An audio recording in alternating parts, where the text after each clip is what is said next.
sadly has passed away. I don't come to this hearing as an expert in bankruptcy. My exposure to the subject is a law school course, and the fact that in my regular practice of law in the city of Springfield, Illinois, I was named a trustee in bankruptcy for a gas station. So I never played at the highest levels. But I think what we're addressing here is certainly the jurisdiction of this committee and timely and appropriate for this hearing. We acknowledge corporate bankruptcy plays an important role in our economy. It is meant to allow a company in financial distress to go before a bankruptcy court, agree to certain conditions, in exchange get protection. This provides space for the company to negotiate with its creditors to reach a compromise on how the company's debts will be addressed, all under the watchful eye of the bankruptcy court. If all goes well, the debtor is given a fresh start, an opportunity to move on without the burden of unmanageable debt. That's the fundamental principle at the root of the bankruptcy system. The idea that financial calamity shouldn't be a death knell for every business, that innovation and risk can be good, and that the law should provide for second chances. But if a company is going to be freed from its debts, there has to be some cost. The company has to accept oversight of the bankruptcy court. It has to compensate its creditors according to their interest. It has to limit its operation during the course of the proceedings. Recently, certain corporations have decided they'd rather not accept that arrangement. They want all benefits of bankruptcy without the cost.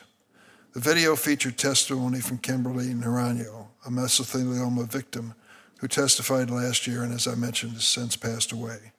We are joined today by another mesothelioma victim, Justin Bergeron, a young father still fighting to hold Johnson & Johnson accountable. While Johnson & Johnson's potential liability to Ms. Naranjo, Mr. Bergeron, and thousands of other Americans is substantial, it isn't something this company can't handle. At the time it executed the Texas two-step, Johnson & Johnson was valued at more than $420 billion. That year, it made nearly $64 billion in profit. When the court rejected their attempt to use this maneuver as a bad faith scheme, Johnson & Johnson sent its shell company, LTL Management, back into bankruptcy a mere 2 hours later. Unbelievable. We've seen a similar playbook used by 3M to try to avoid accountability for allegedly selling defective combat earplugs to our troops for more than 200,000 service members. We'll hear from Lori Knapp, whose father tragically died of mesothelioma allegedly caused by products manufactured by Georgia Pacific, another corporation. She still hasn't been able to hold the company accountable due to this bankruptcy scheme. These maneuvers are blatant attempts by wealthy corporations to bypass our tort system, to simply decline to be held liable. And we have every reason to expect that corporations, at least those with deep enough pockets, will continue to try to manipulate bankruptcy in similar ways. That's not what the Congress intended when it created bankruptcy. It's not something we should allow to continue. With that, I'll turn to Ranking Member Graham for his opening statement. Thank you, Mr. Chairman. I look forward to hearing from the witnesses. I'm not an expert in bankruptcy either, but the whole goal is to have a global settlement. In the case of Johnson & Johnson, I think millions of dollars were offered, and under bankruptcy law, fraudulent transfers are prohibited, and you have a litigation model to make these claims. So we'll sit here and listen to see if that litigation model, the powers of judges, needs to be changed by statute. But the goal of bankruptcy is to take a company, try the best you can to make claimants whole, but allow a reorganization so people can move forward rather than just multi-district litigation seems not to work. So I understand the purpose of bankruptcy. I understand the litigation model as claimants can set aside mergers if they think they're fraudulent in the eyes of the court. So we will deal with that. But one thing we're not dealing with is a broken border.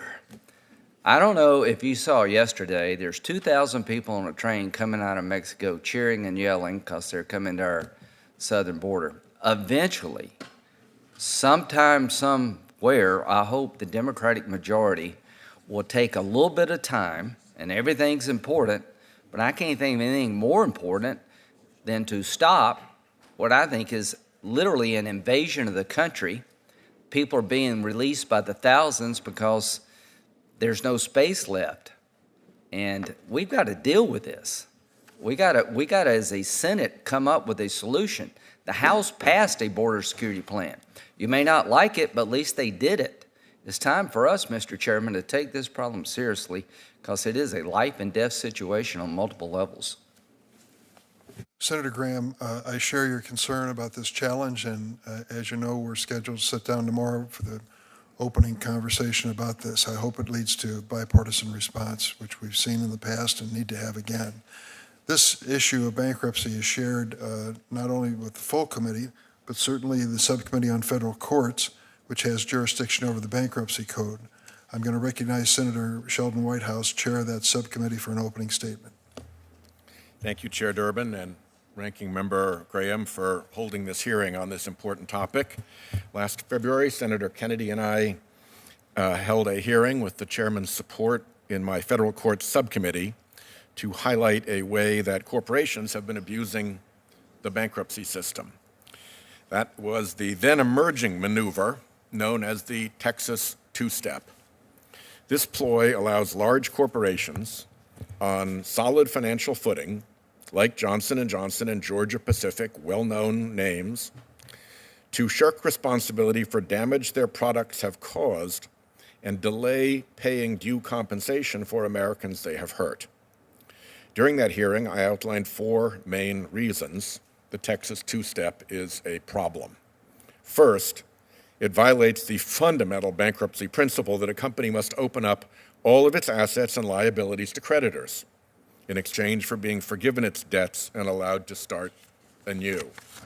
Second, it denies individuals their day in court and denies victims a jury of their peers. Third, it encourages forum shopping by corporations to take advantage of more favorable locations.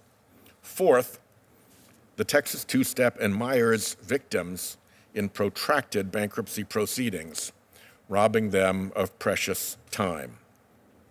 Proponents of the Texas two-step argue that this maneuver is better for victims than resolving claims through the tort system because it supposedly delivers compensation faster and more equitably than litigation. But look at the facts. The earliest Texas two-step bankruptcy, which started in 2017 with Georgia Pacific, is still unresolved after 6 years.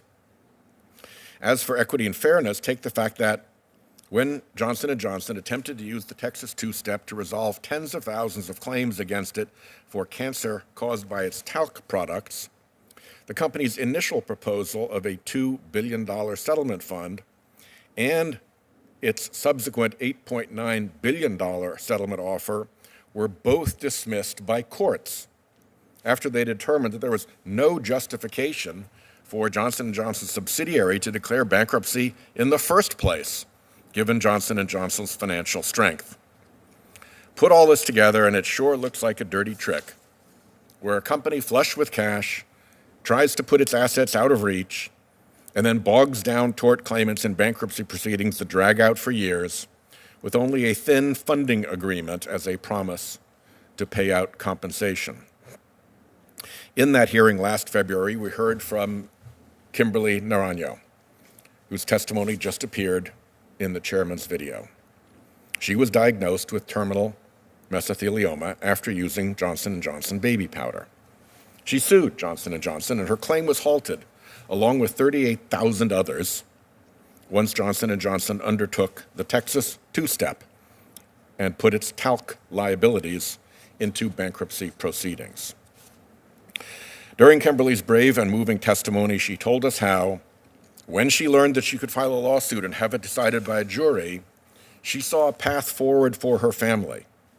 She believed that justice would be done and that her loved ones would be taken care of even after she was gone. She was filled with hope. That hope was taken from her when Johnson & Johnson used the Texas two-step to avoid giving Ms. Naranjo and others their day in court. In her concluding remarks that day, she spoke powerfully about how time is something we too often take for granted. She was scared for her family and the prospect that after she passed, nothing would come to resolution for years. Ms. Naranjo died in January of this year. People are dying while corporations try out this bankruptcy trick to see if they can make it stick. I continue to hope that we can work in a bipartisan fashion to address this abuse of our bankruptcy process and to make sure that injured victims get the day in court that our Constitution entitles them to. Thank you, Chairman. Thank you, Senator Whitehouse. Senator Kennedy, as ranking member of the subcommittee, do you wish to make a statement? I just want to say, Mr. Chairman, I look forward to hearing all this. Thank you very much. Today we welcome 5 witnesses. I'll introduce the majority witnesses, then turn to Ranking Member Graham to introduce the minority witnesses. Our first witness is Eric Haas, Worldwide Vice President of Litigation at Johnson & Johnson, a position he's held since 2020, previously a partner at Patterson, Belknap, Webb, and Tyler. We are also joined by Professor Melissa Jacoby, the Graham Keenan Professor of Law in the University of North Carolina, at Chapel Hill School of Law. Professor Jacoby has written extensively on bankruptcy and is an expert on the issue. Our final witness is Lori Knapp. Ms. Knapp's father, Ed Chapman, passed away from mesothelioma, a result of asbestos poisoning. Ed was prevented from pursuing his claim against Georgia Pacific due to the company's use of this same Texas two-step maneuver. Ms. Knapp is here today to help us understand how this maneuver has a direct real-life impact on American families. Ranking Member Graham, would you like to introduce your witnesses? Yes, Mr. Chairman. Mr. Stephen Hessler is a partner at Sidley, Austin, in New York City, leads the firm's global restructuring group. He has more than 2 decades of experience representing debtors, creditors, and investors in large and complex Chapter 11 cases, restructuring, acquisitions, and related litigation. He received his BA from the University of Michigan, his JD from the University of Michigan Law School. Mr. Samar Parikh, that pretty close? Good. Is the Robert E. Jones Professor of Advocacy and Ethics at Lewis and Clark Law School in Portland, Oregon. His research and writing focuses on a variety of business law and bankruptcy issues, including mass tort restructuring, fraudulent transfer law, and forum shopping. He received his BA from the University of Miami and his JD from the University of Michigan Law School. Thank you, Senator Graham. I'd ask the witnesses to please stand for the administration of the oath. You raise your right hand. Do you swear or affirm the testimony you're about to give before this committee will be the truth, the whole truth, and nothing but the truth? So help you God. Let the record reflect that all the witnesses have answered in the affirmative. And Mr. Haas, you'll be the first to testify. You have 5 minutes, and then after all the panel has testified, the members will each have 5 minutes for questions. Please proceed. Thank you, sir. Chairman Durbin, Ranking Member Graham, and the members of the committee, thank you for the opportunity to participate in today's hearing. Mr. Chairman, you asked that we speak today to LTL's recent bankruptcy filings, which were brought to effectuate an equitable and efficient resolution of mass tort litigation that had forced J&J's standalone consumer product subsidiary into a loss position in 2020. LTL's proposed bankruptcy resolution contemplated the payment of an unprecedented $8.9 billion to resolve all claims alleging that the subsidiary's talc powder products caused cancer. That unprecedented offer, understandably, was supported by the court-appointed mediators and counsel representing the vast majority of the talc claimants, who described it as a significant victory that would provide expeditious, substantial, and fair compensation. The offer also was supported by Johnson & Johnson, which agreed to provide financial backing for LTL's proposed bankruptcy resolution that, as the Third Circuit recognized, the company had no obligation to provide. Thus, far from evading accountability, as suggested by the title of this hearing, the proposed resolution would have afforded all talc claimants compensation in a timely manner, a result that is not possible in the tort system for at least 3 important reasons. First, J&J and its subsidiary have won the overwhelming majority of cases tried in court. The company has prevailed because the talc claims that are contrived by the plaintiff bars are utterly meritless. Those claims have been refuted by decades of research by medical experts around the world that support the safety of consumer talc, as well as the findings by the FDA and other health agencies that cosmetic talc does not cause cancer. Because the science is clear, most claimants have received and will receive absolutely nothing from litigating in the tort system. And second, regardless of the merits, trying the tens of thousands of existing cases would take thousands of years. This means that most claimants will never, ever have their day in court. Third, only bankruptcy provides the tools that allow both current and future claimants the ability to participate in and receive compensation from the resolution process.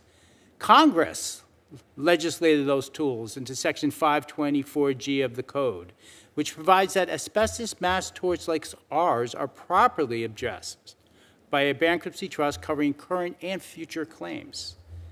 So with the support of counsel representing the vast majority of claimants, there was a strong likelihood of securing the requisite vote in favor of LTL's bankruptcy plan. Indeed, our goal going into bankruptcy was simply to let the claimants to decide for themselves with a vote on the proposed plan whether it was in their own best interest.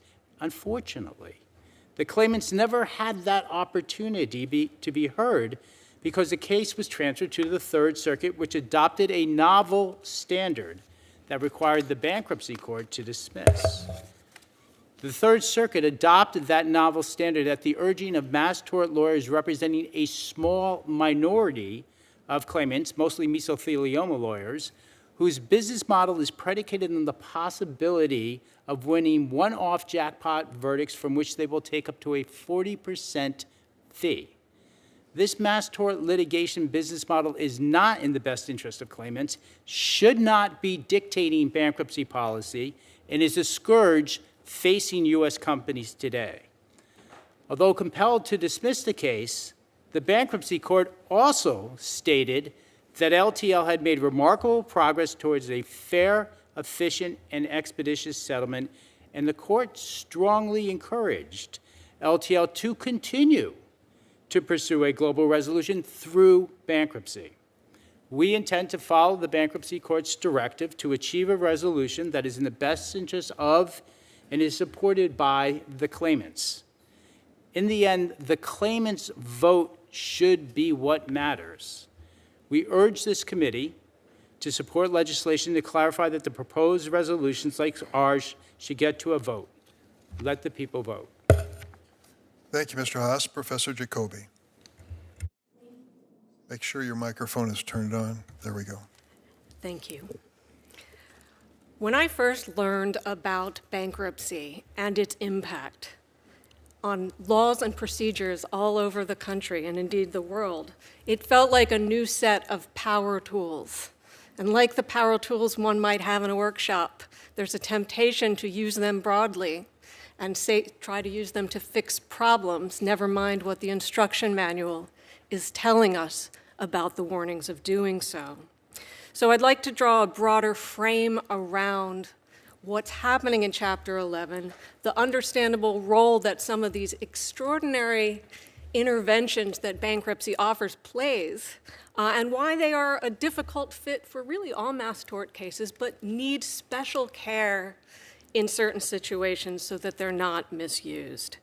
So these power tools, we'll talk about the automatic stay, to use the jargon. We can talk about the discharge. We can talk about the majority getting to bind dissenters and change their rights forever.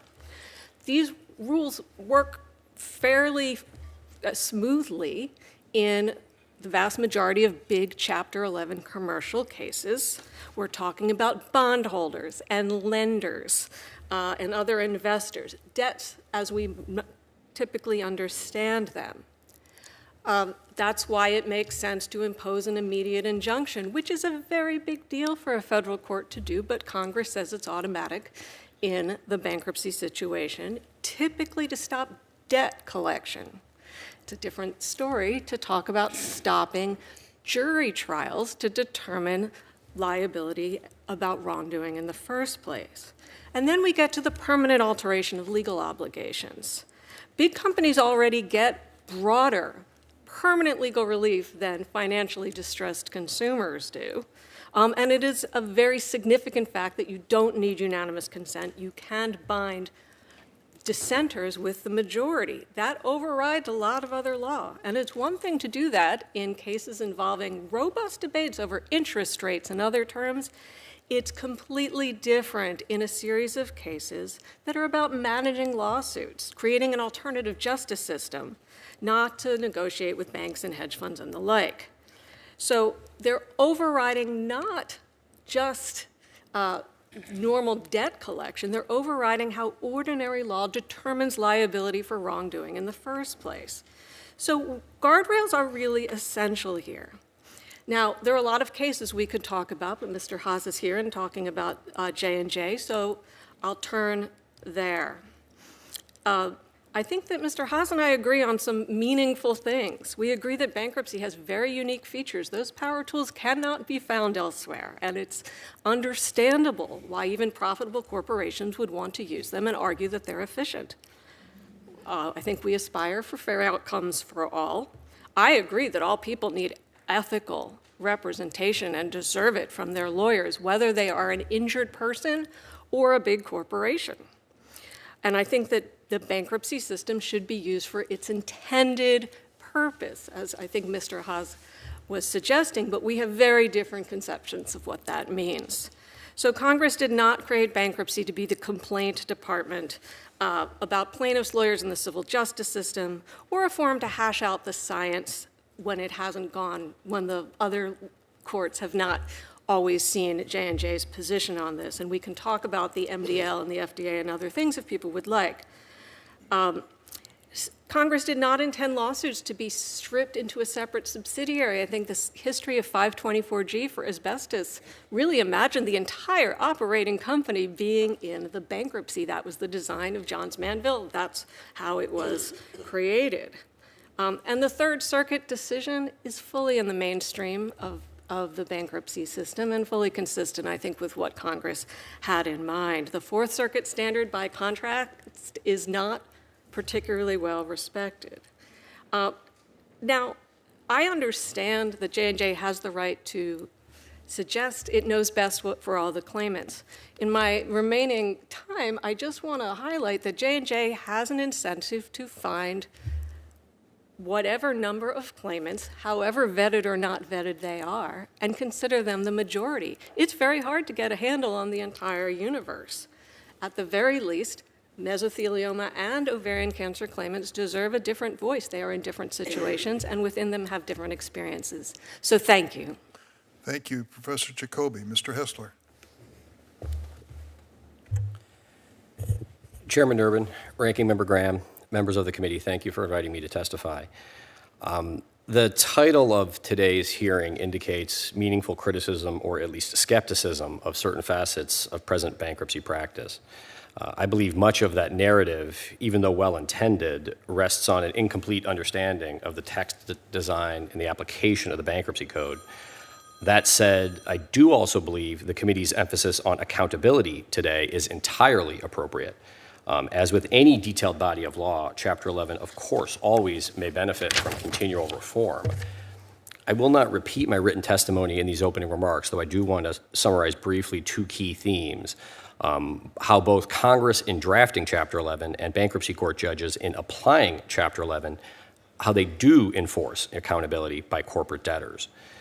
First, the Bankruptcy Code and bankruptcy rules are replete with provisions through which Congress thoroughly requires Chapter 11 debtors to justify their decisions and actions, all subject to bankruptcy court approval and all subject to a vast array of powerful rights granted to stakeholders to protect and pursue their claims against corporate debtors. My testimony set forth in detail more than a dozen code mechanisms that embody the following principles. Upon filing for Chapter 11 protection, a debtor is immediately, repeatedly, and consistently subject to disclosure requirements that vastly exceed those imposed upon public companies not in bankruptcy. I believe Congress plainly intended these transparency mechanisms to advance the due process rights of a debtor and every constituency impacted by that debtor's bankruptcy, with severe consequences imposed upon the debtor if it fails to satisfy those obligations. Stated generally, filing for Chapter 11 protection means a corporation affirmatively places itself under federal court supervision. The bankruptcy court must authorize not only a debtor's entry into and exit from Chapter 11, but it must authorize every action of substantive import to be taken by the company at all times subject to notice and an opportunity to object by all parties in interest before the court. Put simply, if a corporation is seeking to evade accountability by manipulating Chapter 11, it must overcome stakeholder opposition and bankruptcy court oversight every step of the way. And if that effort is flailing, the debtor can't simply quit Chapter 11 and walk away from bankruptcy court supervision unless the judge expressly grants permission to leave. Next, Congress in the Bankruptcy Code also provided stakeholders with multiple procedural and substantive mechanisms to combat potential improper debtor conduct.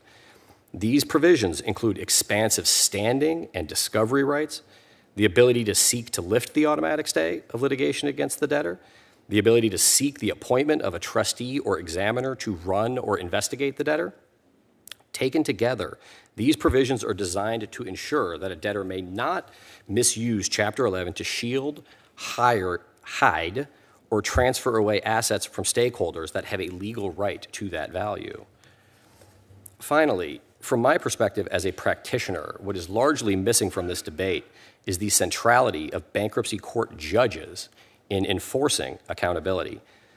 To the extent that critical inquiry is directed at the important question of whether the Bankruptcy Code is susceptible to abuse, the massive disclosure and compliance obligations that Congress included in the Bankruptcy Code make it difficult for a corporate debtor to attempt to hide, much less successfully advance, an impermissible purpose.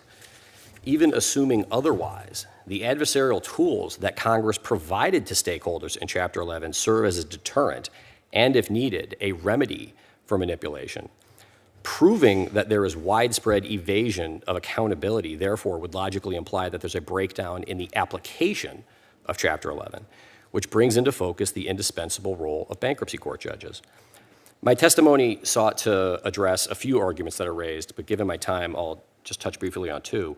One implied criticism is that because bankruptcy court judges are not appointed under Title III, and bankruptcy courts do not have jury trials, that it's suboptimal for bankruptcy court judges to resolve issues involving mass tort allegations, which might otherwise be entitled to a state or federal court jury trial.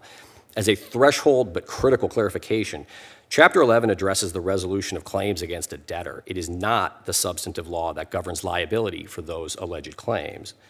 Beyond providing for bankruptcy court rulings to be appealed to higher courts, Congress also specified that any party in interest may ask the district court to withdraw the reference of a Chapter 11 case in whole or in part from the bankruptcy court so that one or more issues can be heard by an Article III judge as appropriate. May I make one more quick point? Thank you for the extra time. The last point I would just want to make is just as a practical matter, recent rulings in certain high-profile mass tort Chapter 11 cases, I think, speak for themselves. And that's perhaps the most straightforward and compelling response to a contention that bankruptcy court judges are somehow failing to enforce the accountability provisions that Congress enshrined in the Bankruptcy Code. Thank you. I appreciate the opportunity to answer questions. Thanks, Mr. Hessler. Professor Parikh. I would like to thank the committee for inviting me to testify today. It is a great honor to be here. My name is Samir Parikh. I'm the Robert E. Jones Professor of Advocacy and Ethics at Lewis and Clark Law School. Recent discussion about mass tort bankruptcies have certainly provided a lot of fire, but not a lot of light. So I'd like to step back for a second and ask a very simple question. What are our process objectives here? What are policymakers trying to accomplish by resolving mass tort cases? I argue that the clear objective should be to provide meritorious claimants the recovery they deserve on the shortest timeline. If that is the guiding light, then you can see why bankruptcy may be the optimal venue in many mass tort cases. Well, why did we land here? Well, we can take a step back and just look at it from the perspective of, well, what's on the table? What are the resolution options that are available? Mass tort cases oftentimes cannot be resolved through class aggregation under Rule 23 of the Federal Rules of Civil Procedure.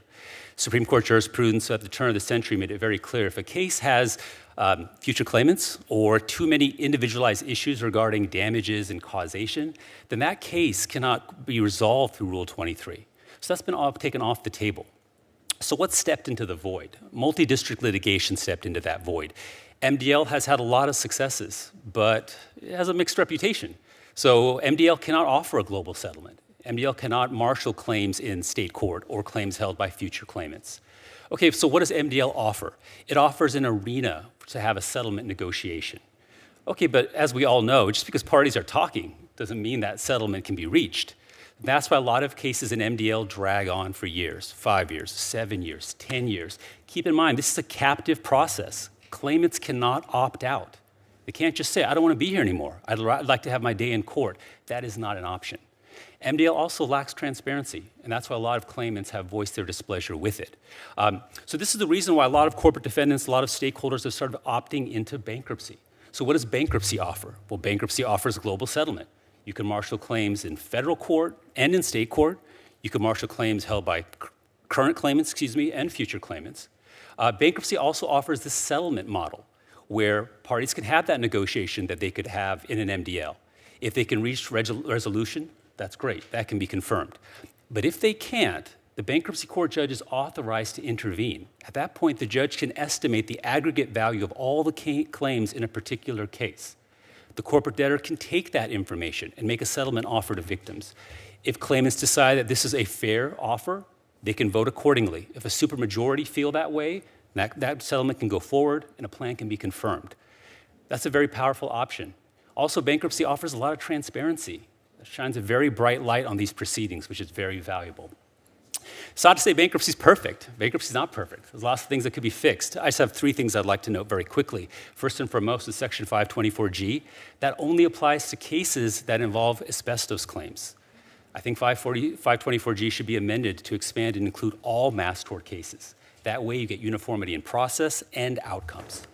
Also, when we think about future claimants, they have a representative appointed in bankruptcy cases. This is called a future claimants representative. That person's appointed by the bankruptcy court. The process to appoint this individual is fundamentally broken and needs to be revisited. The final piece is non-consensual non-debtor releases.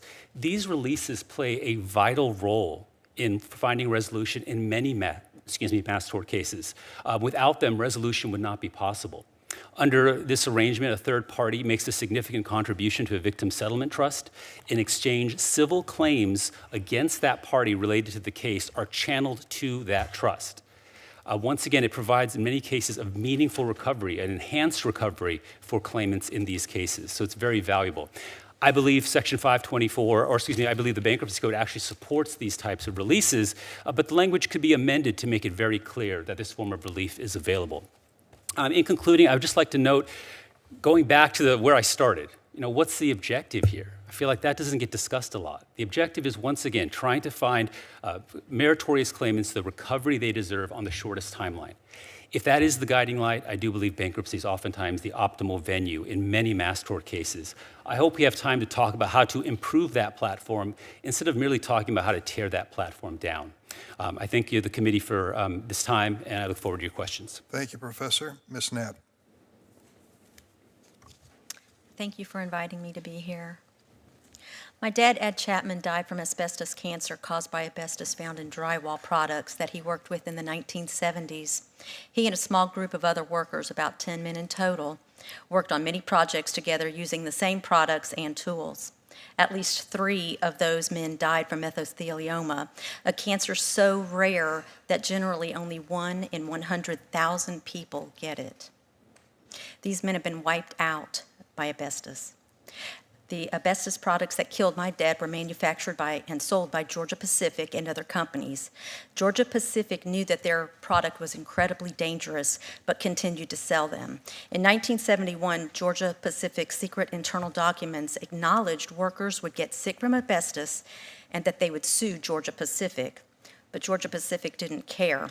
Instead, in the same documents, they callously announced a plan to blame these men for their own cancer. My dad taught me that we are all accountable for our own actions. When my dad got sick, he hired lawyers to hold these companies accountable for his sickening him and for killing his friends. Dad was able to sue some of the companies like Union Carbide in the Florida court system. Other companies like United States Gypsum were actually bankrupted by their asbestos liabilities years before my dad had claims. So he still claimed against the trust and tried to get some of the money that was left. Georgia Pacific, though, is not bankrupt, but they got a free pass. They filed the Texas two-step, forcing the victims to compromise their right to a jury trial and to accept a reduced settlement in the bankruptcy court. My dad chose to fight. He refused to go along with the blackmail, and he died without being able to see justice. Georgia Pacific filed its bankruptcy before my dad got sick. The stay that was put into place protecting Georgia Pacific has remained in place for over 6 years. Meanwhile, it has been business as usual for Georgia Pacific, which has paid $5 billion in profits to Koch Industries, while the victims have received zero, nothing.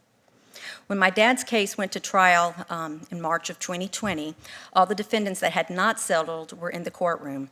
My dad was too sick to be able to attend, and he was isolated, but the lawyers and I were in court. This was literally right before COVID shut down the courts, but my dad had very little energy and couldn't really be exposed to a lot of people, so he stayed in the hotel. All the other companies negotiated settlements. This was the best he could hope for because there was no magic wand to make the cancer go away. Georgia Pacific has gotten away with letting people die. My dad died an excruciating, horrible death that he did not deserve. In the meantime, Georgia Pacific's bankruptcy, he never got a chance to see any kind of justice from them. To make matters worse, the delay will likely mean that Georgia Pacific and Koch Industries escape any accountability for what they did to my father, which is a windfall for Charles Koch, who is already the 20th richest person in the world. Under Florida law, if an individual is harmed but dies before their trial, their claim for pain and suffering dies with them. Even if Georgia Pacific's fake bankruptcy is thrown out, Georgia Pacific will argue that my dad's estate has no claim. And make no mistake, my dad was brutalized, had an agonizing suffering and a humiliation from this asbestos cancer. My husband and I cared for my dad during the last months of his life. I can personally attest to the horrible experience that my dad suffered. It is wrong that Georgia Pacific continues to try to dodge accountability. When Koch Industries bought Georgia Pacific, it knew Georgia Pacific's asbestos products had sickened and killed thousands of Americans. That didn't stop Koch Industries because Georgia Pacific is a massively profitable company. Bankruptcy is for people and companies that can't pay their bills. These Texas two-step fake bankruptcies have turned the bankruptcy courts into a sham where profitable companies go to avoid responsibilities they are fully capable of paying. America was founded on the principle that all men are created equal, but the reality of the Texas two-step bankruptcy is that they allow huge profitable companies to delay or avoid entirely taking responsibility for their actions. My dad was my hero. He was a devoted husband. While my dad was struggling with his asbestos cancer, his wife, my stepmother Ruth, developed pancreatic cancer. It was devastating to my dad. He was struggling for his own life, and now he was trying to take care of his wife that was dying. My dad never quit taking care of himself, and he never quit trying to take care of Ruth. But slowly the cancer consumed him. Seeing them through to the end was important to my dad. The fact that Georgia Pacific, with all of its profits, was effectively immune from responsibility frustrated and confused my dad. How could a company that was massively profitable, whose products you see in nearly every bathroom, every office, every building, every restaurant, every school, file for bankruptcy? And how could the rights be put on indefinite hold due while Georgia Pacific sends billions of dollars of profits to Koch Industries? It pains me to know that this abuse of this bankruptcy system has been now copied by other massively profitable companies like Johnson & Johnson. This is wrong. Asbestos products have devastated American workers and their families. When profitable companies file for bankruptcy for the express purpose of avoiding juries by stranding sick Americans in the bankruptcy system, while the companies continue business as usual, that's abuse, and it needs to stop. My dad was a fighter. He saw things through to the end. My dad was not my biological father. He married my mother when I was an infant, but he's the only dad I've ever known. And I couldn't have asked for a better dad. Right before he died, my dad drove himself to the Okeechobee County Courthouse, and he legally adopted me. While that never mattered to me, he was my dad no matter what, it did matter to him, and he was going to finish his job of being my father.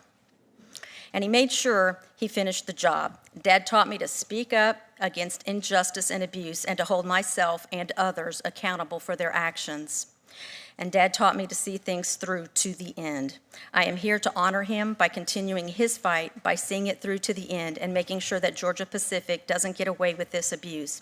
I ask you to do the same. Thank you. Thank you, Ms. Knapp, for telling us about your dad and reminding us at the heart of this issue that we are debating is not a bankruptcy code, but a real human being who lost their lives because of exposure to asbestos and simply were trying to find their day in court. Thank you very much for that. We now will go through the rounds of questioning of 5 minutes by each senator. Mr. Haas, I understood bankruptcy in a basic form to say you're a company and you have more debts than you have assets. And you go into court and say, I want to be discharged from this debt, prepared to pay whatever I can, and I want a fresh start. So I take a look at Johnson & Johnson and say, does that fit in this situation that they would go to bankruptcy court?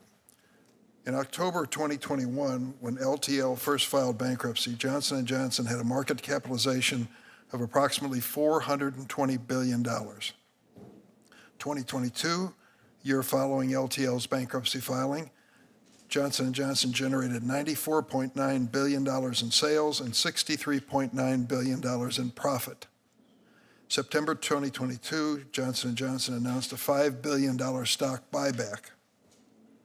Johnson & Johnson paid a dividend every quarter since LTL declared bankruptcy, returning even more money to shareholders. You've dismissed the claims against you for a possible asbestos in your product, calling them meritless, junk science, one-off and beyond that.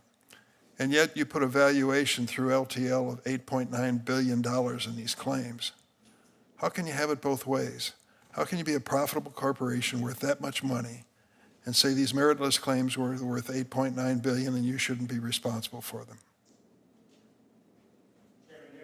Turn the microphone on, please. Microphone. Thank you. The entity that sold and manufactured the talc was Johnson & Johnson's Consumer Inc., and it was in a loss position in 2020, the year before the LTL entity went into bankruptcy. So JJCI could have gone itself into bankruptcy. This is not a story about J&J. It's a story about JJCI, Johnson & Johnson's Consumer Inc.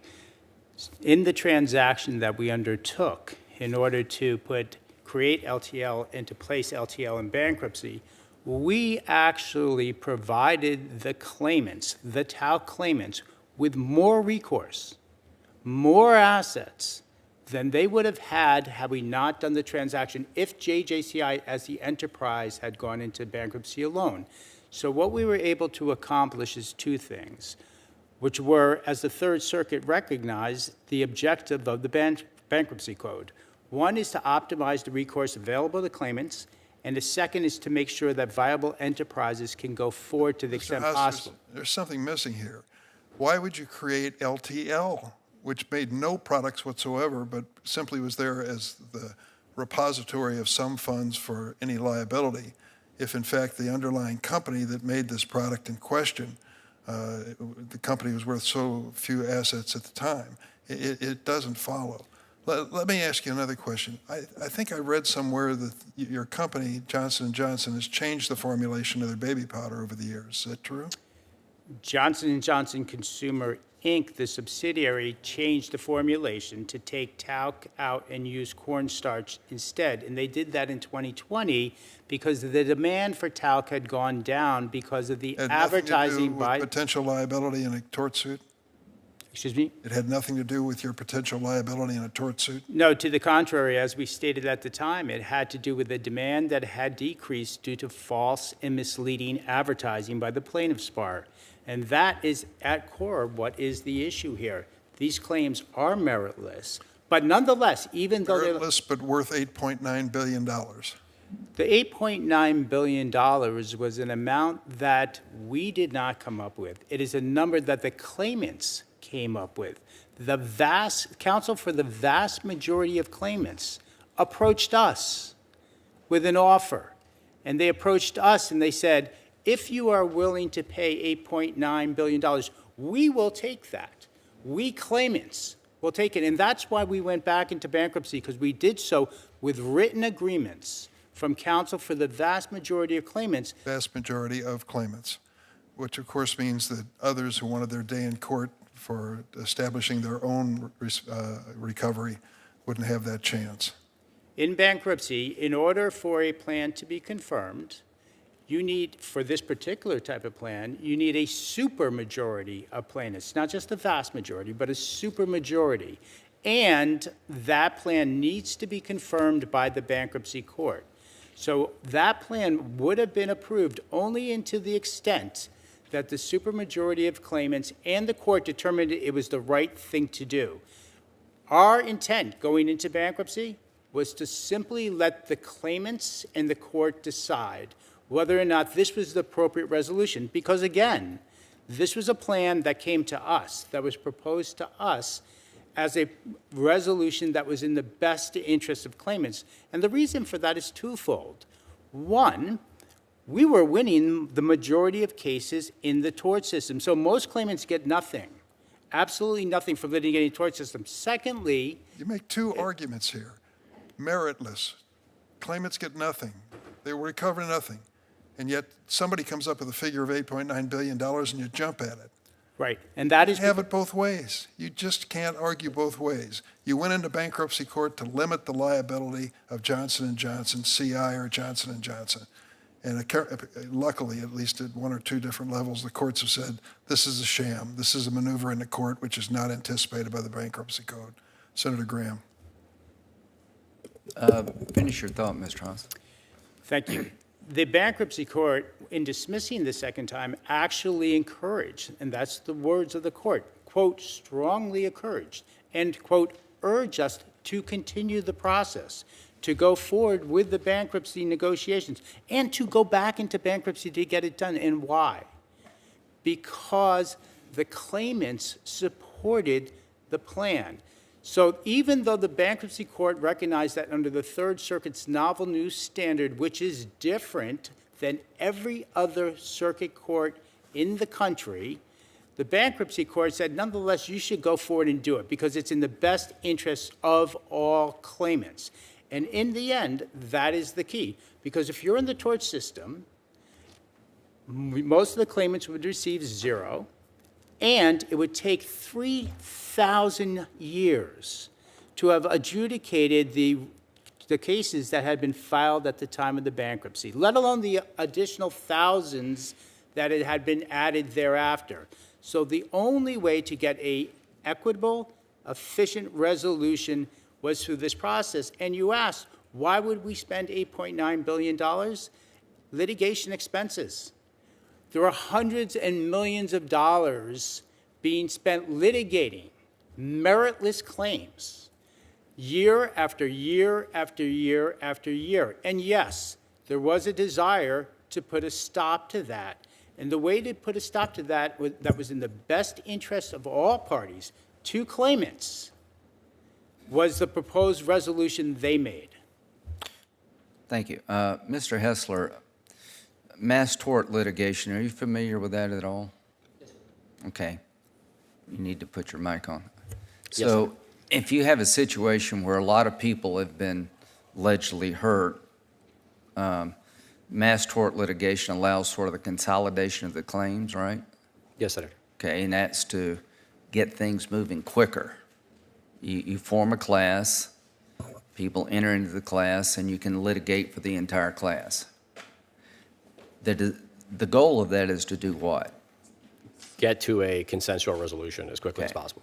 Bankruptcy, in terms of settling outstanding litigation, has its own system, is that correct? It does have its own set of federal bankruptcy rules. They're notionally consistent with the federal rules of civil procedure, but they actually move faster. But the goal of this is to have claimants come in, resolve the matter, bring closure in a more expedited fashion Yes, than Senator. general litigation. Professor Pahik, in the Johnson & Johnson case, did the system work in your view? Did the system work in Johnson & Johnson? Well, the case was dismissed. We didn't necessarily get a chance to see that settlement be realized. So that's why I mentioned earlier this idea of going back to this objective, getting meritorious claimants the recovery they deserve on the shortest timeline. The thinking was that would have been possible if this settlement would have been allowed to move forward. Okay, so in terms of how to settle these claims, do you think bankruptcy, what changes would you recommend we make to the bankruptcy system? I outlined some of those in my oral statement. I think making one section of the code applicable to all mass tort cases, that would be very valuable. The idea of improving the integrity of the system when we think about who's representing future claimants. Of course, these victims are not in the room. Someone has to represent their interests. The process of appointing that person has to be addressed to address due process concerns. And then also this idea of having the tools, as Professor Jacoby mentioned, right? So in bankruptcy, we have these power tools. Sometimes they are essential to reaching resolution, one of which is the third-party releases. These releases, under very limited circumstances, can be extremely Well, you're trying to valuable. encourage people to put money into the system, but what they get in return is finality, right? Exactly, Yeah. exactly. And the idea is that could improve victim I recovery. mean, trying to get claimants a pot of money people can apply for in real time. Well, fascinating discussion. One thing I would say to the committee is that there are different ways to resolve litigation, mass tort litigation, major claims against big companies. In social media, there is no model like this. So we may not agree on how to resolve this issue, but if you're harmed by social media, you have nothing. Zero, zip. That's where I hope the committee can come together and create rights of actions to the millions of Americans who are being abused without any opportunity to have their day in any court or any system. Thank you, Senator. Senator Whitehouse? Thank you, Chairman. Welcome, Professor Jacoby. I see that the lawyer witnesses who support the corporate two-step have maneuvered to outnumber you 3-1 on this panel. So stand your ground. It's good to have you here. Ms. Knapp offered a pretty compelling point, which is that by virtue of stalling her dad's recovery until after he had died, the system, the corporate potentially liable party here, was able to extinguish his pain and suffering claims, make them vanish.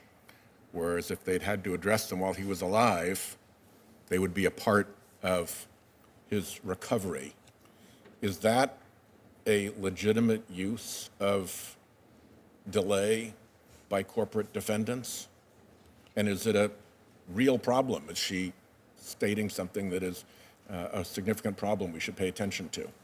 Senator Whitehouse, I think your question goes to the very different environment of mass tort cases, especially preceded by divisive mergers where there's not an operating company in bankruptcy, and the great majority of commercial, big corporate Chapter 11s that I believe that Mr. Hessler spends his time on, where it's less likely that one would fall into this circumstance. There should be many tools to keep Chapter 11s moving. If anything, some Chapter 11s may go too quickly, but that is not what's happening here in these divisive merger cases. They are indeed stalled, and there are real consequences. That's what I was trying to get you to. I'm sorry, Senator Whitehouse, life and death. And I think that is very important. There's bankruptcy and the experts in bankruptcy talk a lot about money, and of course they do. And in a lot of situations, that's all that's at stake. These kind of claims involve accountability, making sure something like this doesn't happen again, honoring and acknowledging misconduct and letting people tell their stories. And bankruptcy is not designed for all of those things. Maybe it could be. So I am very worried about the concerns that you raised, Senator Whitehouse. So let's talk a little bit more about money. Mr. Haas made the point that the Johnson & Johnson bankruptcy fund measured favorably against the assets of the subsidiary JJCI.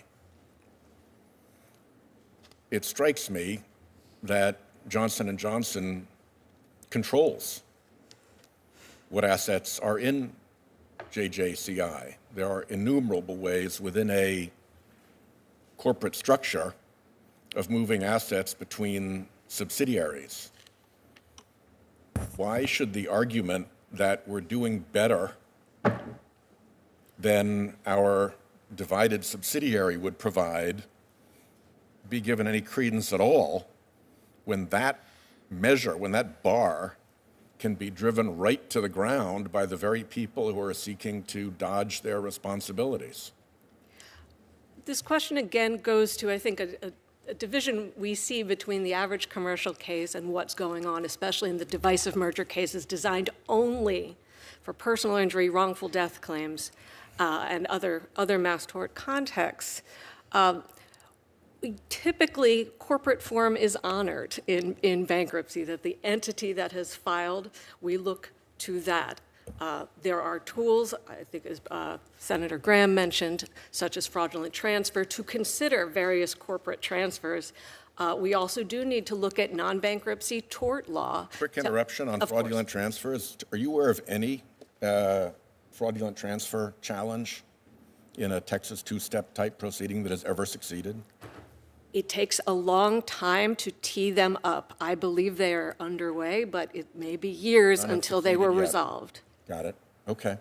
And then what is the risk of forum shopping here, where a big corporation that's doing business all over the country can pick the jurisdiction in which they love the bankruptcy judge the most because he's the worst judge for plaintiffs and the best judge for the corporation? These cases involve two layers of forum shopping. One is opting one's problems into the bankruptcy regime in the first place, rather than state court, rather than the MDL, other federal courts or fora. Then we get to the question that bankruptcy's corporate venue choices are unlike any other civil procedure rules I'm aware of in the federal system. The amount of latitude given to a big enterprise to choose its forum does not match how we typically do personal jurisdiction, how we typically do venue rules, and that does give a lot of latitude. I think there are a lot of reasons that a particular court might be selected, but this is a continuing issue really in the full range of corporate bankruptcy cases, but also we can see in mass tort cases. Thank you. Thanks. My time's expired, and you're holding up very well outnumbered. Thanks, Senator Whitehouse. Senator Grassley? Yeah, Professor Parikh, Why are large corporations like Johnson & Johnson turning to the bankruptcy system to resolve these tort cases? But that leads me to your opinion. Should our focus be on the bankruptcy system or more properly on a broken mass tort system? That's a great question, Senator Grassley. I do think probably there's enough problems going around where both deserve some attention. But I do think that the reason why a lot of companies are opting into bankruptcy for the reasons I noted in my oral statement, which is that if you are seeking global settlement on an expedited timeline, bankruptcy offers that. Also, in terms of, there's a fear that there are a lot of non-meritorious claims entering the system. MDL has not proven adept at addressing that phenomenon. And bankruptcy may not be adept at it either, but at least that does represent an option at this point. So I think that's the reason why a lot of corporate debtors are opting into bankruptcy, hoping to have finality, hoping to have certainty, but also hoping to settle this quickly. And that can be very good for victims, the idea of getting a recovery on a short timeline. Remember, these cases in MDL, if the bankruptcy didn't exist, these cases would be sent back to the MDL process. You don't get your day in court in MDL. You're captive of that system. We should be very clear about that. You do not get your day in court. There are bellwether trials, but that's it. So you're along for the ride as a claimant in that process as well. It has a lot of benefits for the right type of case, but most modern mass tort cases are not going to thrive and reach resolution in an MDL process. Okay, Mr. Haas, can you tell us what will happen if Johnson & Johnson's currently pledge of 8 9/10 billion runs out, and how will Johnson & Johnson ensure that talc claimants achieve a fair measure of justice into the necessary future as long as the talc claims arise? Currently, we're in the tort system, so we will be litigating in the tort system until such a point in time that we reach another arrangement with the claimants as recommended by the bankruptcy court. And in the tort system, sir, Johnson & Johnson prevails in the vast majority, the overwhelming majority of the cases, 76% of the cases that have been tried. So to the extent that we will be litigating in the tort system, that $8.9 billion will fund litigation for decades and decades to come, in which case we believe, based upon the track record to date, that we will prevail in most of those cases because these claims are meritless. But it will take decades. The plaintiffs in the last bankruptcy hearing affirmatively represented and told the court that you can try no more than 20 cases a year. At that rate, it won't just be the 3,000 years to try the existing cases, but it would be 20,000 years to try the cases that they say now exist. So ultimately, at the end of the day, the $8.9 billion is going to go to one place: lawyers who are litigating this case. A bankruptcy resolution would provide, and is the only way to provide in the short term, an equitable resolution, not only for the current claimants, but the future claimants. That is the only way that these claimants will receive their money. If your settlement is approved, what would be the minimum settlement for each individual plaintiff? That ultimately is decided by the plaintiff lawyers through what's called the TDP process, which they set up a tort distribution process, effectively what it is. The number that is relevant from the company's perspective is the $8.9 billion that they requested that we provide as a condition of making that resolution. So ultimately, that is in the hands of the plaintiff lawyers. Okay. Mr. Hessler, outside of the divisional merger context, how often do you encounter non-consensual third-party releases in these tort cases? Outside of the bankrupt, oh, I'm sorry. Was that for me? Yes. Outside of the mass tort context, make sure I understand your question, how often are the non-consensual third-party releases litigated? Within a narrow confine of the United States Trustee's Office frequently brings objections to third-party releases. In the mass tort context, it's going to be litigated almost every time that it's included in a plan. Okay. Thank you very much. Thanks, Senator Grassley. Senator Klobuchar. Thank you very much, Mr. Chairman, and thank you for calling this important hearing. After a company files for Chapter 11, employees risk, as we all know, losing their livelihoods, health benefits, pensions through no fault of their own. These are things that workers have worked hard for and have earned. I'm going to focus, I think, the nature of my questions on you, Professor Jacoby. This issue has become relevant in a big way in my state because just last month, Yellow Corp, one of the largest LTL carriers in the country, filed for bankruptcy. This bankruptcy jeopardizes the livelihood and health benefits of many hardworking Minnesotans, including 480 Minnesota Teamsters. Do you agree that it is important that the bankruptcy process protects workers, including collective bargaining agreements, wage claims, health benefits, and retiree pensions? Yes, I do, Senator, and I certainly think that was an animating force of Chapter 11 to begin with, the idea of allowing companies to restructure to provide worker protections, to save jobs. And how are the interests of a bankrupt company's employees currently treated under the bankruptcy code, and how would you improve bankruptcy protection for workers? Well, one thing that I worry about is that workers can be used as a justification to ask for things that aren't actually in the bankruptcy code. Very quick going concern sales and other kinds of deals, and often that's premised on saving jobs, that this quick sale will save jobs, that agreeing to a loan at a very high interest rate will save jobs, and yet there's often no guarantee. It's often not if we read the fine print of the sale agreement, there may be no guarantees. So I think there should be more examination of what happens to jobs and the quality of those jobs in that kind of scenario. And I think we need to look at employment as well as in the union context, given so many of the companies that file for bankruptcy may not be unionized. Mm-hmm. Right. So are you talking about changing some of the provisions in law then?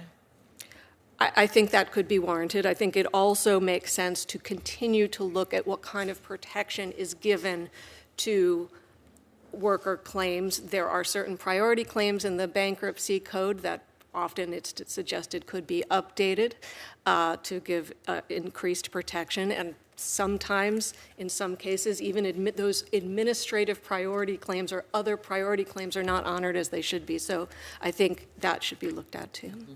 So the U.S. trustee, a component of the Department of Justice, which is tasked, right, with overseeing the administration of these bankruptcy cases. So the trustee plays a really important role in bankruptcy proceedings and represents the interests of the public. This often means ensuring that the interests of a debtor's unsecured creditors are represented. How can Congress work with the U.S. trustee, it's a different way to do this, to ensure that the interests of employees and pensioners are properly represented and protected during reorg? So the complicated job that the government watchdog has, which is what essentially the U.S. trustee program and the Department of Justice is they're supposed to appoint a committee that speaks for a full range of creditors, and yet we know even within a mass tort case, the creditors are not in equal footing. They may not have equal strength of claim, so it's hard to have one for another. We expand that when we're talking about workers, how to make sure a committee is properly representative of those who need protection. If the committee does not incorporate the full range, what other mechanisms can there be to get the constituencies a seat at the negotiating table? Because bankruptcy is supposed to be about that collaboration. They need a seat at the table. And how could the bankruptcy code be improved, this is my last question, to better ensure that harmed consumers are respected during the restructuring negotiations? And you talk about victims as well in your testimony. Sure. Well, I would love to think about that a longer time, and I'm happy to follow up with you. I do think that in terms of individuals, real humans, your constituents, who find themselves in a bankruptcy and say, what am I doing here? They need more of a voice in the process, the concept of procedural justice, that the process has to seem fair independent of what the outcome is. And I think maybe many of us, I won't want to speak for anyone else, could agree on that there's more that the individuals that can be done to recognize their individual voice, because they are not a mass, even if there are a lot of them. They are individuals with very different situations, and we need more recognition of that during a bankruptcy. It's not enough in a mass tort case to have that in a trust afterward. Those are private organizations, essentially, and very hard to see what's happening there. We need more procedural justice during a big Chapter 11 bankruptcy case. Okay, thank you. Thanks, Senator Klobuchar. Senator Kennedy. Thank you, Mr. Chairman. Mr. Haas, you're with Johnson & Johnson, is that right? Yes, sir. How is that stakeholder capitalism working out for you? How is it working for Johnson & Johnson? It's one of the greatest honors of my life. Okay. I see where you, Johnson & Johnson, has joined with a number of other good American companies, J.P. Morgan. He's not a company. Mr. Colin Kaepernick on his issue of police brutality. Procter & Gamble, Facebook, Apple, y'all pledged $50 billion to, quote, be a force for social change and fight injustice. $50 billion is a lot of money. How is that commitment consistent with what you're asking us to do here today? Sir, I'm not aware of the particular commitment you're referencing, but I could It's right say here on the internet. dispositively. It's got to be right. I could say dispositively that the consistency is, in the end, to ensure that each and every act that the company takes is consistent with our credo. Okay. And our credo puts the public and our patients first. Right. Let me ask the professor a few basic questions, because I'm still learning about this issue.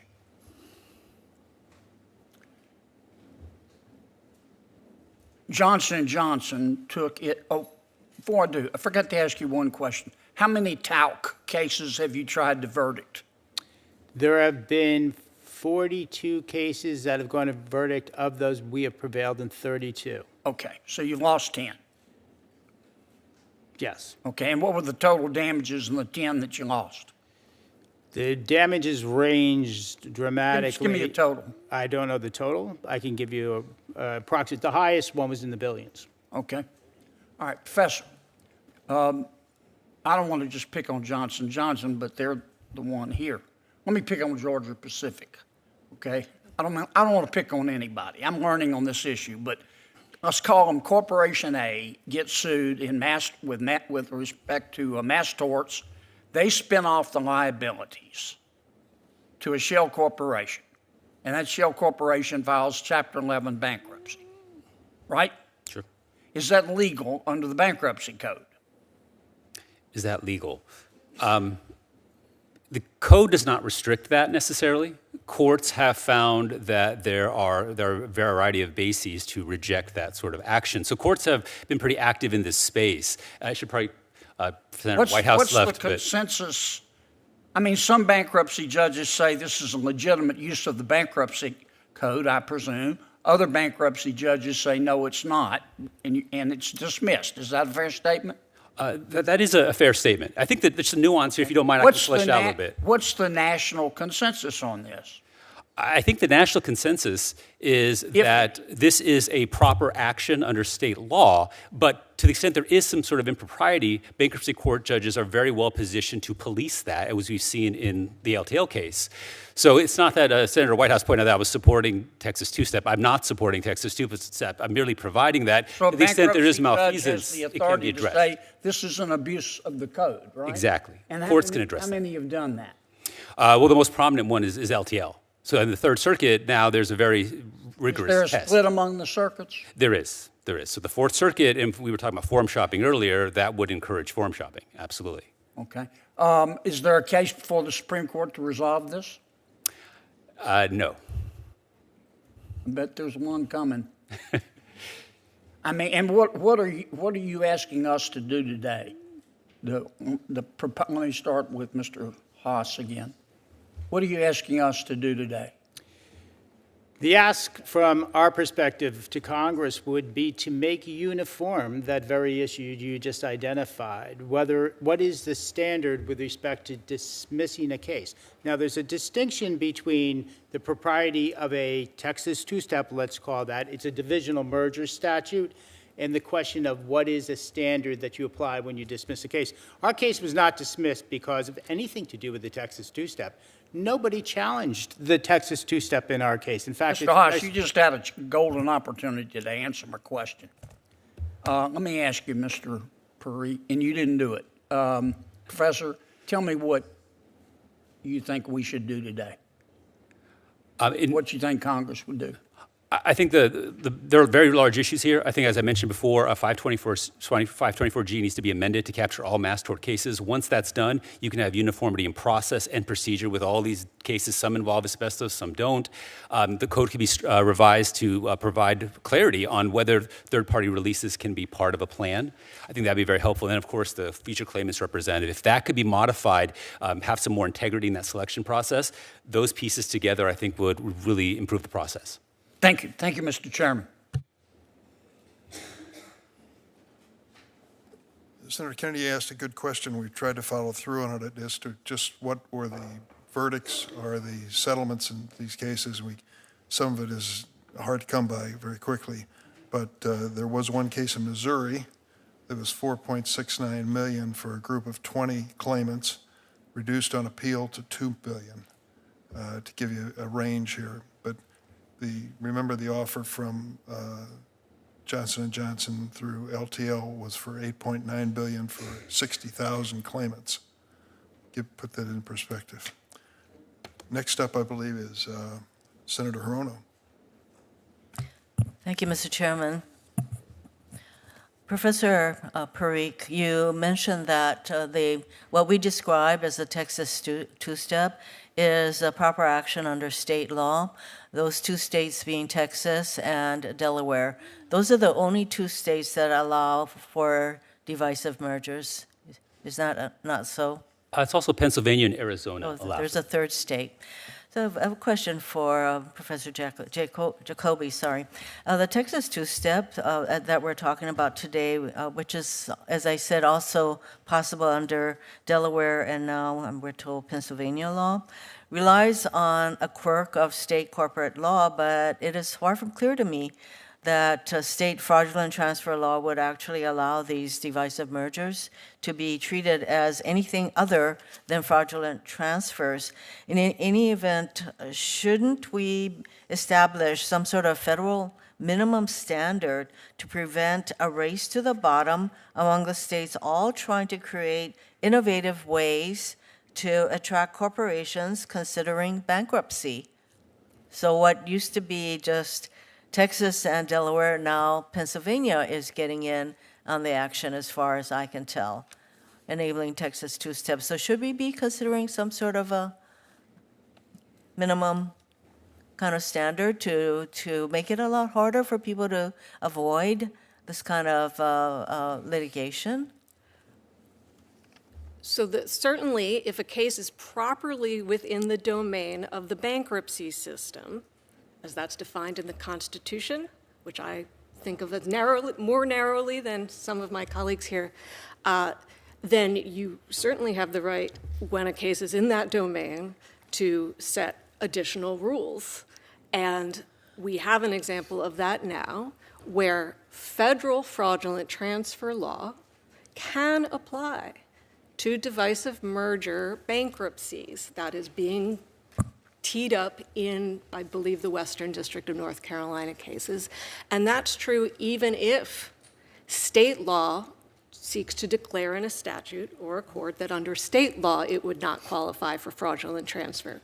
So yes, federal bankruptcy cases, and Congress has the authority to set rules in the bankruptcy regime, and there already is a law to start that. It takes a lot of work to make it apply. It can take years. What is the law that starts that process, that establishes some sort of a federal standard for fraudulent transfers? Section 548 of the Bankruptcy Code. There just seems to be something wrong with these divisive mergers that enables a corporation to establish another entity, which then files for bankruptcy so that they can get out from under the kind of litigation that they would otherwise be subject to. So even under the kind of mass tort situation, isn't there a way for settlements to occur? The vast majority of mass tort settlements occur outside of bankruptcy. I think it's interesting to look at the opioid cases. There was a lot of attention, and of course one is going to the Supreme Court, the Purdue Pharma case. There have been several others about the importance of those settlements, and I don't take anything away from the opioid abatement money that would come from them. But they are a small fraction of the total settlement value. The idea that one cannot settle mass tort actions outside of bankruptcy, I don't think holds I think up. so, and also wouldn't you say the vast majority or a majority of tort cases are settled?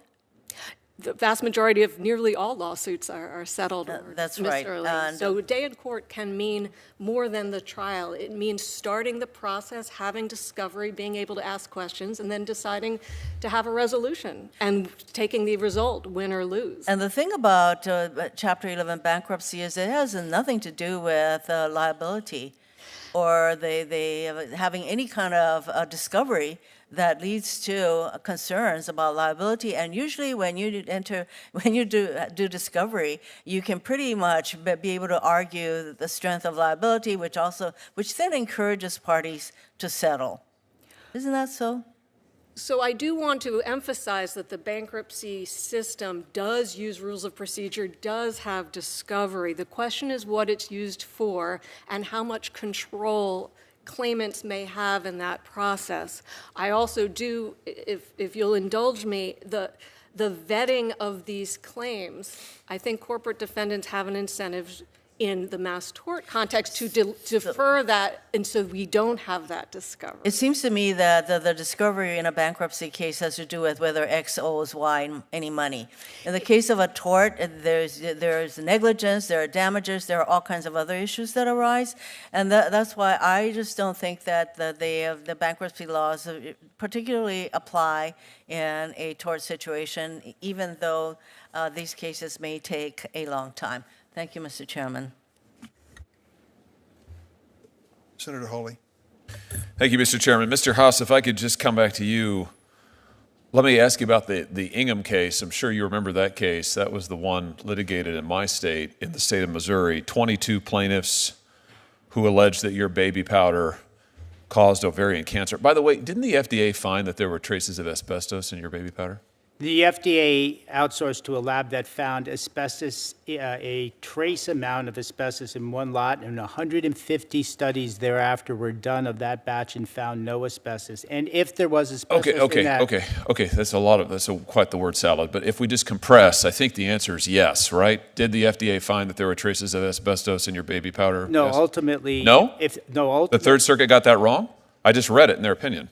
Ultimately, if the... Wait. Answer my question. The Third Circuit was wrong about that? I just read it in their opinion. They said the FDA found traces of asbestos in your baby powder. The FDA outsourced to a lab that found a trace amount of asbestos. Okay, so the Thereafter, answer is yes. So let's go back to the Ingham case then. I think it's a relevant question. Do you remember what the verdict was in the Ingham case, what the jury found, what they awarded? as the chair properly stated, it was initially $4.6 billion for a consolidated trial of 22 plaintiffs that was reduced thereafter to $2.2 billion. $2.24 billion finally on appeal. That's a lot of money. That's one case, 22 plaintiffs, 20 at the end of the day because of the appeal. You were facing how many additional cases after that? We have thousands of cases. Thousands, tens of thousands, right? That's correct. Okay. So one set of plaintiffs gets $2+ billion. You have the potential for, by that math, tens of billions more, right? Who knows No, what? not necessarily, because recall, most claimants lose and receive zero. So what you do is, after the Ingham case, your company panics, and what you do is you then decide, oh my gosh, we can't possibly do this. We don't want to pay these plaintiffs this kind of money. So you then create a separate company for the sole purpose of declaring bankruptcy and making sure that the tens of thousands of other plaintiffs get scraps. The proposal that we had would never succeed and would not have succeeded but for the support of the claimants that had made the proposed resolution. We went to I have no idea bankruptcy what you're court. saying. I thought it was plaintiffs who sued you that went all the way to the Third Circuit where they said you couldn't do what you're trying to do. You're saying that you're saying the plaintiffs wanted this? They liked the Texas two-step? The plaintiffs want to be denied their day in court and denied recovery? The majority of claimants, counsel representing the majority of claimants, yes, do want this resolution because most claimants receives nothing. Let's talk about what That was an aberrant Let's talk one-off about what you verdict. did. First of all, I think it's outrageous, the idea that plaintiffs want to be denied their day in court. That's why they took you to court. That's why the Third Circuit ruled against you. Let's talk about what you did. Here is, according to the Third Circuit, an abbreviated version of how you tried to avoid actually paying out liability. Old Consumer, which was one of your subsidiaries, merged into Chenango Zero LLC, a Texas limited liability company, wholly owned subsidiary of J&J, with Chenango Zero surviving the merger. Chenango Zero then effected a divisional merger under the Texas Business Code by which two new Texas limited liabilities were created, Chenango 1 and Chenango 2, and Chenango Zero ceased to exist. Then Chenango 1 converted into a North Carolina limited liability company and changed its name to LTL.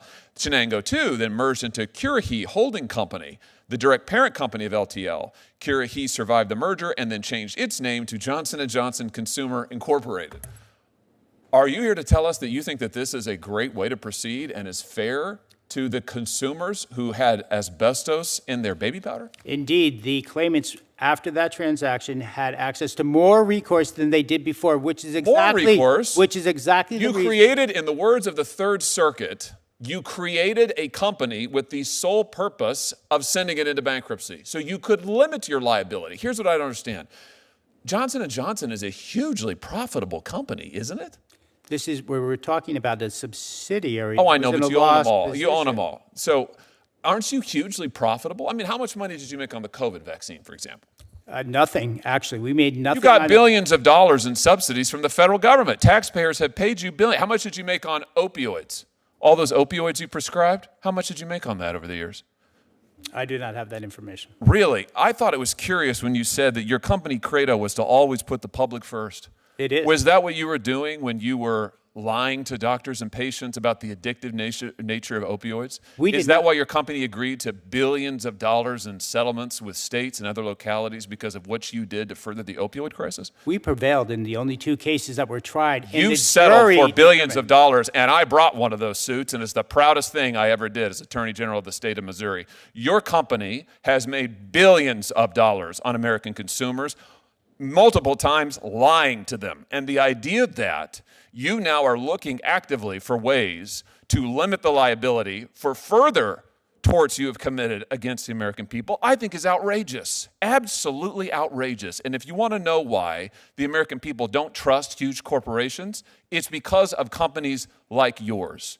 And I would just say to my colleagues, if you want to know why private rights of action are so darn important and why we need to use them against the big tech companies, this is the reason why. One jury verdict got $4.6 billion.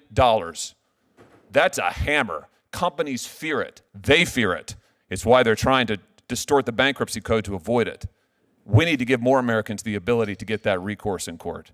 And we need to change the bankruptcy code to make sure that companies like J&J can't avoid it. Thank you, Mr. Chairman. Thanks, Senator Hawley. Senator Coons. Thank you, Mr. Chairman, and thank you for this hearing and for the opportunity for us to examine some of these issues. I'll transition to a topic I understand hasn't been thoroughly explored, but that also has the potential consequence of plaintiffs being denied the ability to recover, and that's non-consensual, non-debtor agreements. And I'd like to ask, if I could, both professors to comment on this. Professor Jacoby, should non-debtor agreements include an opt-out provision so claimants can choose to file legal claims instead of being bound by the liability release? And if they do get an opt-out, if that were to happen, what effect would there be? Would we see fewer non-consensual, non-debtor agreements? And what effect would it have on how much money is available to claimants, as, for example, happened in the mass tort case against Purdue Pharma? Individual claimants should be presented the option of whether they will release consensually by contract, like they could do outside of bankruptcy, or not.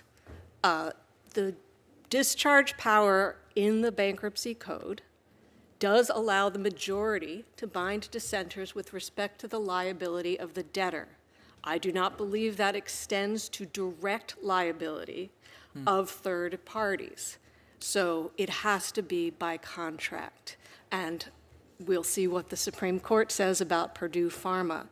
But the idea that the only way to ever get a deal done is to mandate a broader discharge, and that is really what it is if we're talking about personal liability for direct for direct claims, not insurance proceeds put into a trust, then that is a huge extension of the bankruptcy power. But lawyers are problem solvers.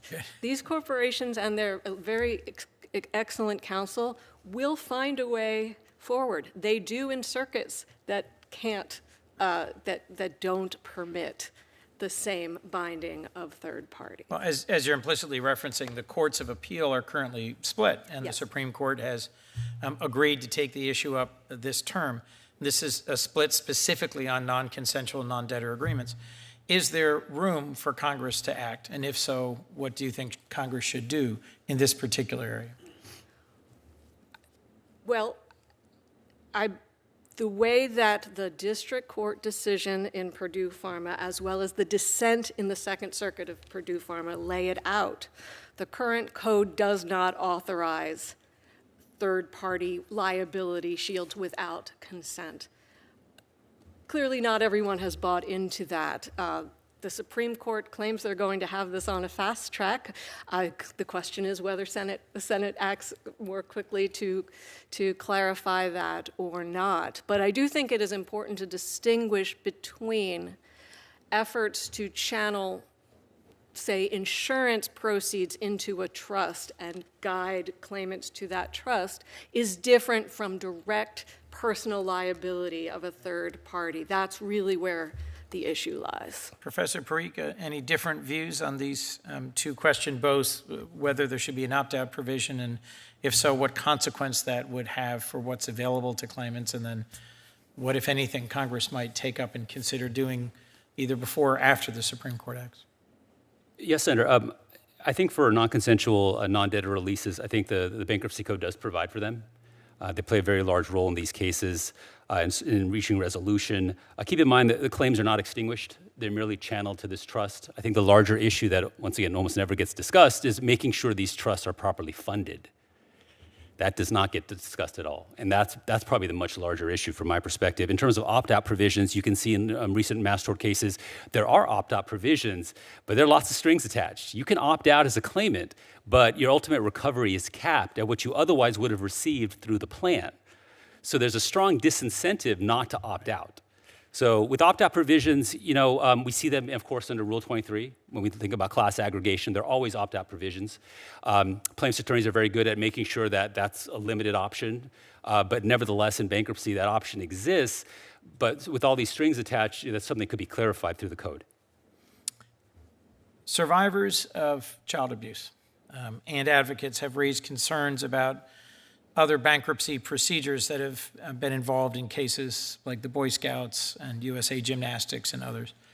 Are there reforms Congress should consider around claim filing deadlines or automatic stays that would specifically improve protection of survivors from harm in the bankruptcy process? Professor.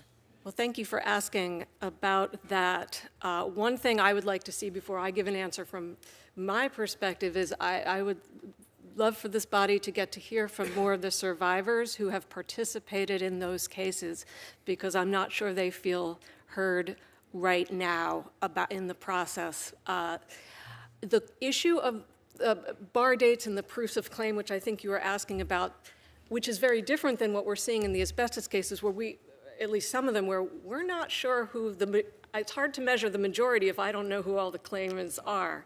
But there's a lot of variation in mass tort cases generally about whether we have a universe of current claimants or not.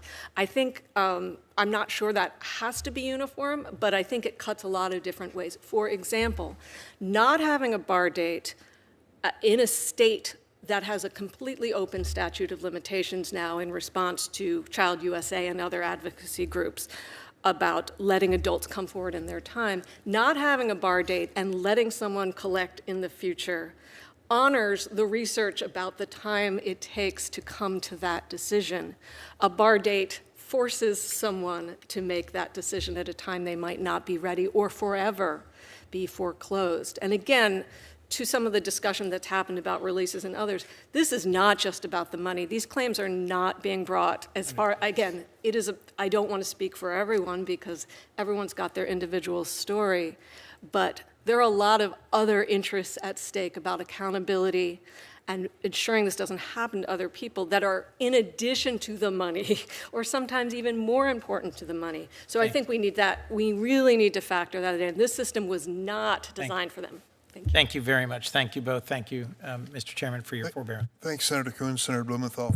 Thanks very much, Mr. Chairman, and thanks for having this hearing. As you have heard, on a bipartisan basis, there's a lot of dissatisfaction and indeed disgust with the bankruptcy system as it currently operates and now impacts the lives of ordinary people. Professor Jacoby, I have talked to many of those survivors of the gymnastics abuse that occurred, and they are very much on my mind as we talk about this issue. As you know, Larry Nassar's crimes came to light and implicated USA Gymnastics, which faced hundreds of lawsuits from gymnasts who alleged that the organization, in effect, was complicit and failed to protect them. And USA Gymnastics declared bankruptcy. Litigation was halted.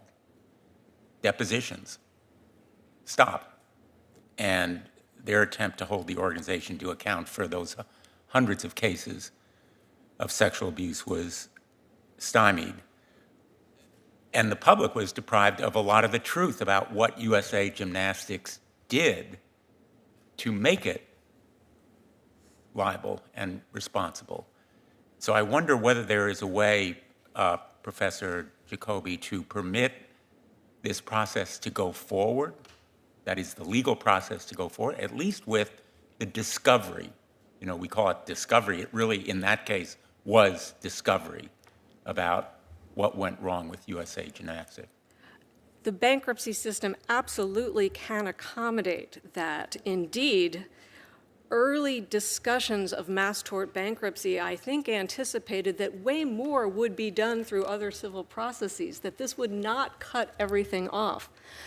The bankruptcy system also has the capacity within it to provide transparency that is sometimes missing way too much in mass tort bankruptcies for a variety of reasons. But there are ways to use the coordination features of the bankruptcy system that don't shut everything down, that make sure the accountability mechanisms still work. Now, whether that's the right home for all of this, people have different views. But if we're going to use it, that is absolutely essential. That's a relatively simple, and when I say relatively simple compared to all the complexity of the system as it now operates, it seems relatively simple that we could reform. Yes, and in addition, I believe some cases do anticipate data repositories. I think the question is when and who has the information. A lot of it is very hard to access, not only for the public, but individual claimants. There's information that's for lawyers' eyes only, and I think that makes people uncomfortable. People need to see it not a couple years from now, but they need to be able to have access to it sooner. I want to turn to Purdue Pharma. As Attorney General, I sued Purdue Pharma. I haven't been Attorney General for a while, for 10 years, so I have no direct involvement in the pending case or the settlement. But what I know for sure is that between 1999 and 2021, opioid overdoses killed nearly 645,000 people in America, and Purdue Pharma knew what it was doing because it knew when they settled a case that I brought against it, and then continued to fuel the addiction and substance abuse disorder that killed those people.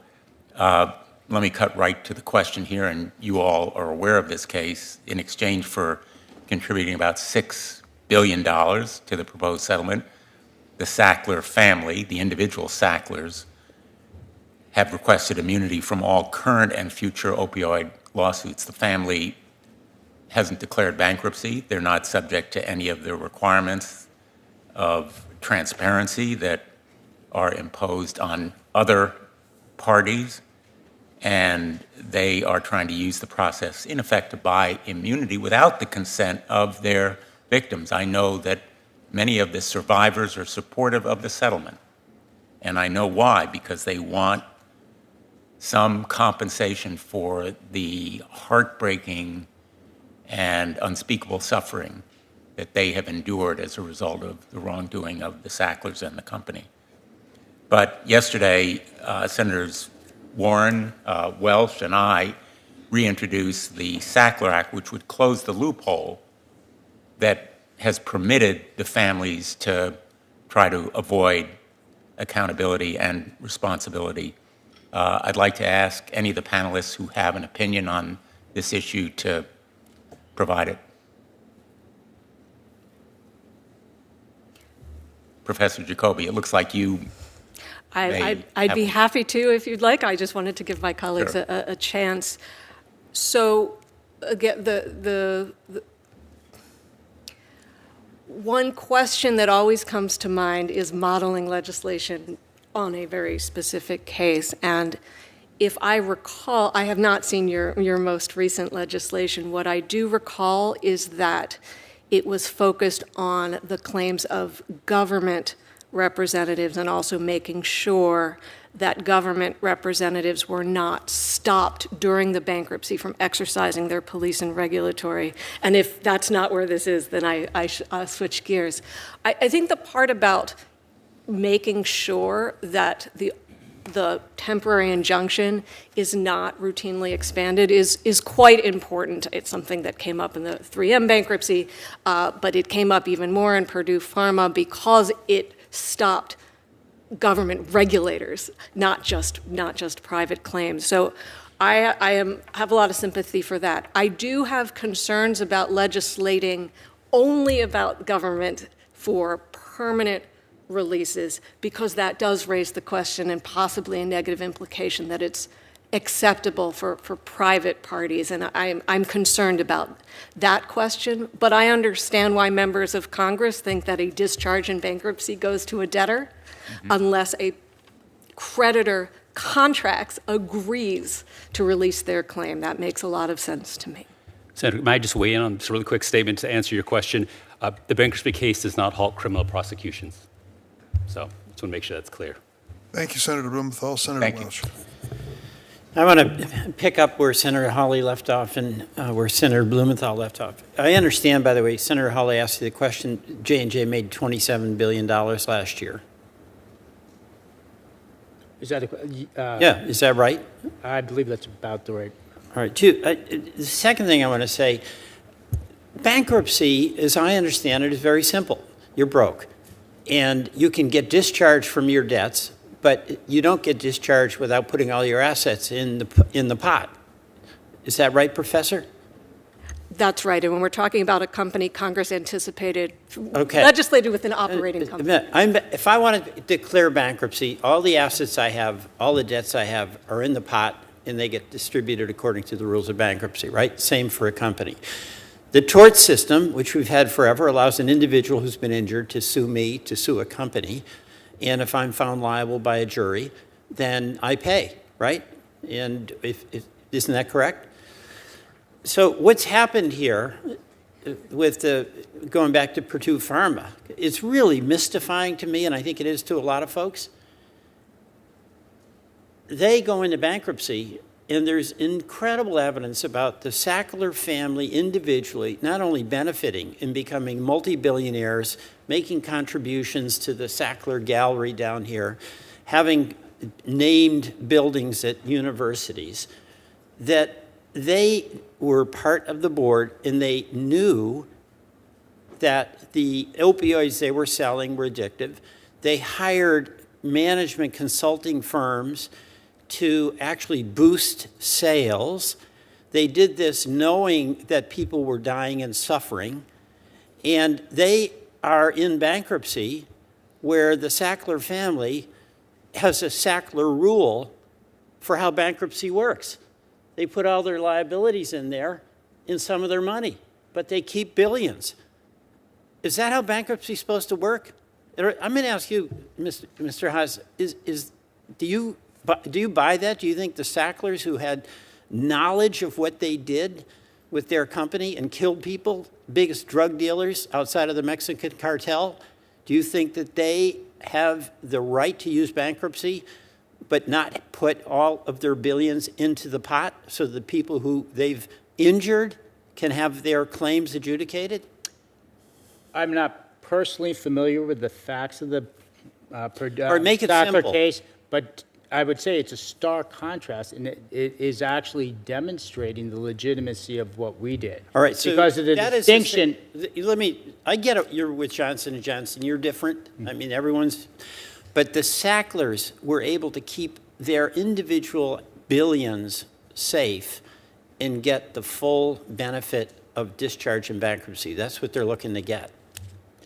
So, Senator, I just simply do not know the facts and circumstances. I believe the standard that is applied or has been applied in that case depends upon the totality of the circumstances. And ultimately the question, and I'm not familiar with which side it comes out, is whether it's in the best interest of the claimants. It's in the best interest of the Sacklers. Well, they keep billions. Sir, I'm not taking a position one way All or right. the other. The other thing that seems simple, I think, to everyday folks, if a company is being sued and it has assets, in the case of Johnson & Johnson, great company, $27 billion in profits, the mechanism that's being set up is to protect Johnson & Johnson, not the plaintiffs. The mechanism that was utilized had nothing to do with Johnson & Johnson. It had to do with Johnson & Johnson Consumer Inc., a subsidiary that was in a lost position. So the question became, at that point in time, how best to protect claimants. And the divisional merger that was undertaken put claimants in a better position. They had more To all the claimants, ma'am, you are a claimant, right? Does that put you in the best position? Right, and you're representing your dad. My condolences to you. No, it wasn't in his best interest. I think that these companies are greedy, and they want to make it sound as if though the victims are greedy, trying to get what should be given to them.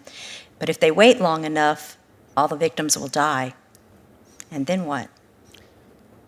Just keep stalling. Nobody could say it better. Thank you. I yield back. Thank you very much to all the witnesses and my colleagues. And this is a compelling subject. It is complicated, and yet it's very simple. Ms. Knapp speaks for her father, who died waiting for the moment to have his day in court. And Georgia Pacific, in his case, found a way to avoid that reckoning, that confrontation, and justice was not served in his situation. I still don't believe there is a credible argument that Johnson & Johnson should have been allowed to create this sham corporation and limit their liability.